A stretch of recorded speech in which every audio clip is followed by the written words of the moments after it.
Hi, it's Tim from Total Lockout. It's a while since I did my last video post. I've got a few ideas circulating at the moment on subjects to cover on lockout tagout. I'm going to talk today about this style of lockout hasp.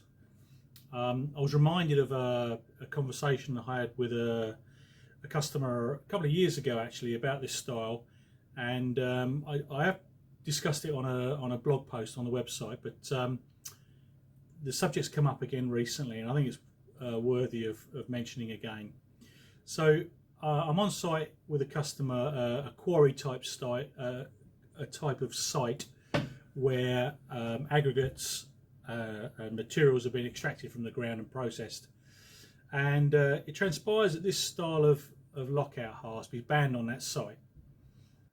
And the reason it's been banned is because it's perceived as a potential weakness, that the jaws here can be prized apart, thereby enabling the hasp to be removed from the point of isolation. Now, I learned a little while later how this came to be, and it's another lockout hasp manufacturer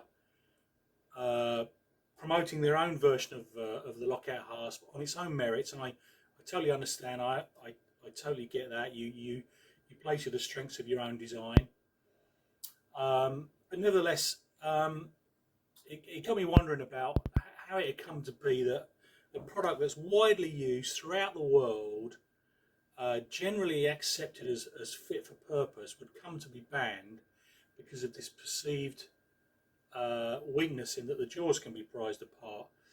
And it reminded me of Section 8 of the Health and Safety at Work Act that was written in 1974, which states that no person shall intentionally or recklessly interfere with or misuse anything that's been provided in the interests of health and safety. So if there's a perceived risk that this product is weak and thereby might facilitate a worker removing it to turn on the power, that's not a failing of this product. That's a failing of human behaviour, of culture, of training, of understanding of risk.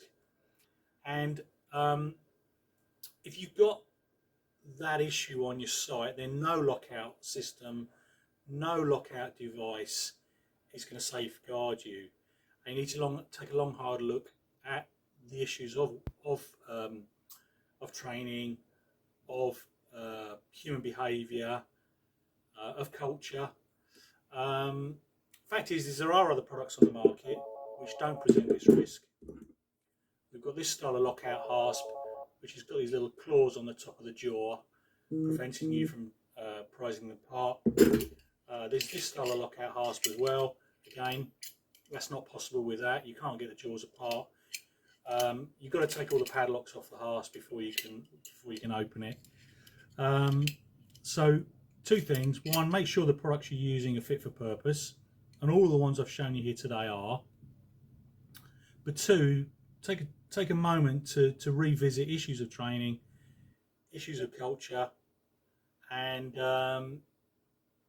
yeah, it's a timely reminder that, you know, the robustness of the device isn't always the issue. It's how it's perceived and how it's used. Hope you find that useful. Thanks for watching.